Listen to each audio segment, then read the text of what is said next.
64장은 63장 7절 앞장에서부터 시작된 공동체의 탄식 기도입니다. 이와 같은 기도는 앞서 60장부터 62장에서 하나님께서 선포하신 구원을 배경으로 합니다. 즉 심판받아 멸망받을 위기에 처했지만 확실한 구원의 약속을 받은 공동체만이 이처럼 하나님께 기도할 수 있습니다. 이 탄식은 우리의 탄식이요, 이 기도는 곧 우리의 기도이기도 합니다. 이 기도를 총 4부분으로 나누어 보겠습니다. 첫 부분은 1절부터 4절로 과거에 하나님께서 베푸신 놀라운 구원을 하나님께 다시 아뢰입니다. 먼저 출애굽 때 하나님께서 행하신 위대한 일들을 다시금 이야기합니다. 또한 사사시대, 특히 드보라 때 하나님께서 구원을 베푸신 것을 두고 주 앞에서 산들이 진동했다고 노래했던 것처럼 하나님께서 다시 영광으로 나타나 주실 것을 간구합니다.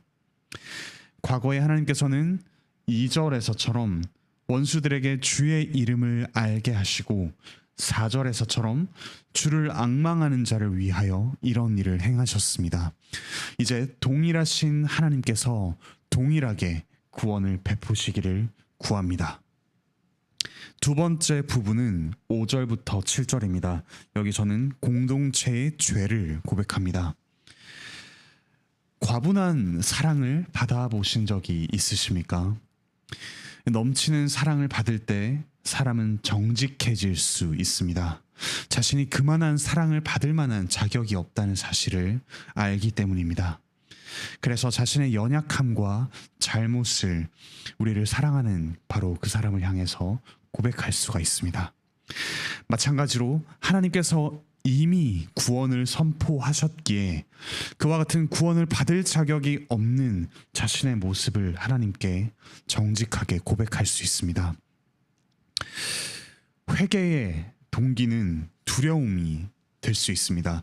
두렵기 때문에 회개할 수도 있습니다. 하지만 회개할 수 있게 하는 가장 강력하고 근본적인 힘은 우리를 향한 하나님의 사랑입니다. 이제 기도의 세 번째 부분은 8절부터 9절입니다. 여기서는 하나님과 또 기도하는 공동체 간의 관계를 이야기합니다. 하나님을 여호와라고 부를 뿐만 아니라 우리 아버지라고 부릅니다. 하나님과 공동체가 왕과 백성의 관계일 뿐만 아니라 부모와 자녀의 관계임을 확신하며 기도합니다. 또한 하나님께서 토기장이이며 자신들은 주의 손으로 지으신 것이라고 이야기합니다. 하나님께서 창조하신 그분의 작품이며 하나님께서 가족으로 들이신 그분의 자녀라는 확고한 정체성을 가지고 하나님께 간구합니다.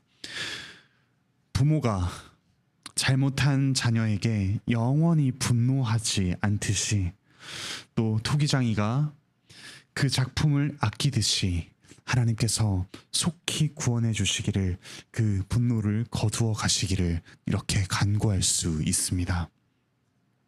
이제 마지막 네 번째 부분은 10절부터 12절입니다. 여기서는 하나님의 영광에 호소합니다. 사실 하나님의 심판으로 인해서 황폐해진 것은 이스라엘의 성과 땅이었습니다. 하지만 이들은 10절에서 이렇게 이야기합니다. 주의 거룩한 성읍들이 황폐해졌다고 합니다. 또한 11절에서 우리 조상들이 주를 찬송하던 우리의 거룩하고 아름다운 성전이 황폐해졌다고 이야기를 합니다. 그리고 이 성읍과 성전이 파괴되고 또 땅이 황폐해진 것은 하나님과 관련된 일이라고 이야기합니다. 12절입니다. 여호와여, 일이 이러하거늘 주께서 아직도 가만히 계시려 하시나이까? 주께서 아직도 잠잠하시고 우리에게 심한 괴로움을 받게 하시려나이까? 자신의 상황을 하나님의 영광과 밀접하게 연관시켜서 하나님께 호소하며 기도합니다. 하나님의 영광은 곧 우리를 구원하실 때 가장 찬란하게 드러나기 때문입니다. 사랑하는 형제자매 여러분, 오늘 말씀처럼 우리가 함께 공동체로서, 구원받은 공동체로서 하나님께 탄식하며 기도합시다. 과거에 천지를 지으신 하나님, 또 이스라엘에 이처럼 놀라운 구원을 베푸신 하나님, 아들 예수 그리스도를 보내셔서 우리를 구원하시고 또 역사를 통해 교회를 보존하신 하나님께서 그 놀라운 은혜를 베푸셨고, 또한 우리가 그 은혜를 기억하며 하나님께 이처럼 간구할 수 있습니다. 동일하신 하나님께서 지금 우리의 문제, 지금 우리의 상황을 다루어 주시기를 함께 간구합시다. 또한 하나님께서 베푸시는 과분한 사랑을 함께 받읍시다. 그 사랑 앞에서 우리는 하나님께 정직하게 회개할 수 있습니다. 소위 탕자의 비유를 잘 알고 계실 것입니다. 하지만 그 비유는 탕자의 비유라기보다는 아들을 잃었다가 되찾은 아버지의 비유입니다. 그 이야기에서 방탕하게 살던 둘째 아들이 돌아갈 수 있었던 이유는 그의 상황이 나아졌기 때문도 아니고 그가 어떠한 자격이 갖추어졌기 때문도 아닙니다. 그를 맞이할 이가 아버지였기 때문입니다. 이제 하나님께서는 예수 그리스도로 인하여 우리의 아버지가 되십니다. 온 세상을 창조하신 분이 우리와 관련 없는 차가운 신이 아니라 우리를 위해 기꺼이 그 사랑하는 아들을 내어주시는 우리의 아버지가 되십니다. 죄와 고통 가운데 계신다면 우리를 이토록 사랑하시는 아버지께 달려가십시오. 아버지께로 나아가는, 또 아버지께로 돌아가는 우리의 걸음은 너무도 무겁고 또 주저하는 모습일 수 있습니다. 하지만 이 비유에서처럼 하나님 아버지께서는 우리를 향해 두 팔 벌려 달려오시는 분이십니다. 그 앞에 정직하게 우리의 죄와 문제를 고백합시다. 그리고 하나님께서 우리를 통해 그분의 영광을 드러내시기를 함께 간구합시다. 아버지의 영광이, 아버지로서의 영광이 언제 가장 잘 드러납니까? 그 자녀를 향한 사랑을 드러낼 때입니다. 하나님께서 우리의 아버지가 되시니 우리를 사랑하시며 우리를 구원하시며 그 영광을 드러내 주시기를 함께 간구합시다. 하나님께서는 우리가 범죄하기 전에 완전한 행복을 누리시던 분이십니다.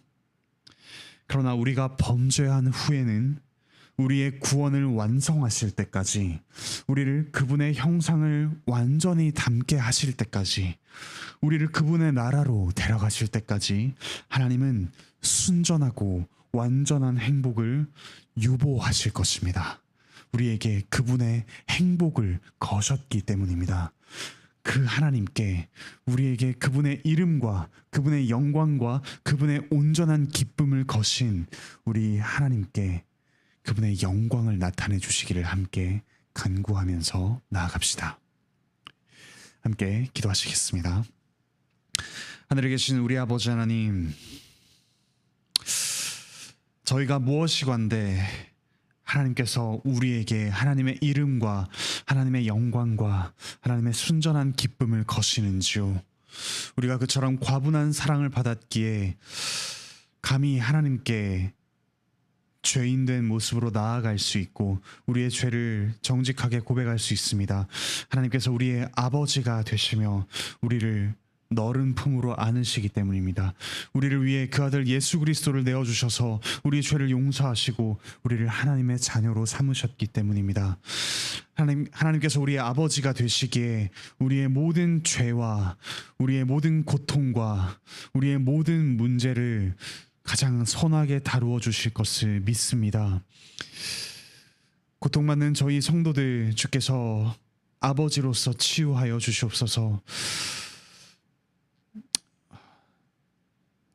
이세미 자매를 주께서 회복시켜 주셔서 이 고통받는 시간을 하나님을 향한 믿음과 사랑이 더욱더 깊어지는, 또 그 가족이 함께 그와 같은 은혜를 누리는 시간으로 주께서 만들어 주시옵소서. 또한 무릎과 또 몸의 여러 가지 질병으로 고통받는 여러 성도들이 있습니다. 주께서 그 몸을 회복시켜 주시며 치유하시는 아버지의 손길을 경험하게 하여 주십시오. 또 상실의 아픔으로 여전히 고통받는 이들이 있습니다. 하나님께서 우리를 보다 큰 가족으로 불러주셨음을, 그래서 영원한 가족이 되게 하심을 기뻐하며 또한 그날을 소망하며, 또한 지금 이 땅에서 허락하신 주님의 가정 가운데, 주님의 가족 가운데 함께 풍성한 사랑을 누리게 하여 주십시오. 직장에서의 문제와 또 취업의 고통과 또 배우자를 원하는 그 선한 소망을 주께서 아십니다. 또한 자존감의 문제로 고통받는 이들을 주께서 아십니다. 주께서 이 모든 문제를 아버지로서 선하게 다루어 가심을 확신하며 하나님께 날마다 이 문제를 두고 간구하게 하여 주십시오. 무엇보다 하나님께서 이 문제들을 통하여 저희를 하나님의 아들의 형상을 담게 만들어 주시옵소서. 날이 추워졌습니다. 주께서 저희의 건강과 또 저희의 영의 건강을 참 지켜주시고, 더욱더 하나님과 또 서로를, 또 우리의 이웃들을 사랑할 수 있는 따스한 그런 사랑을 나누는 자들로 주께서 만들어 주시옵소서. 남은 한 달을 주님의 은혜 가운데 살 줄을 믿습니다. 오늘 하루 또 남은 한 달을 참 주님의 은혜를 누리며 또 주님의 은혜를 나누며 살아갈 수 있는 더욱더 크신 은혜를 베풀어 주시옵소서. 감사드리며 예수 그리스도의 이름으로 기도드립니다. 아멘. 은혜로운 기도의 시간 되시기 바랍니다.